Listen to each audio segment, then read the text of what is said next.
Большой успех у детворы имеют выездные интерактивные занятия, игры народов Якутии. Современные дети, сидящие у компьютеров, разучились играть. Народные игры, помимо развлекательных функций, в подтексте хранят наблюдение за природой, представления о мироздании, мифологии, прививают хозяйственные навыки.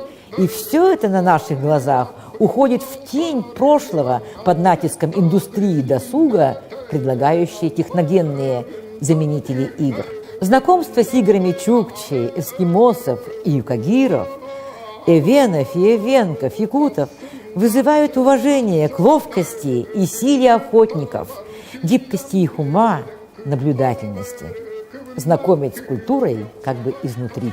Помимо игр народов Якутии, музей начал внедрение выявленных 7 локальных вариантов круговых танцев эвенков: гасугер, асорай, мончорай, деве, ляхае, йохольё, деленча, а также эвенских хеджи, якутского асохая,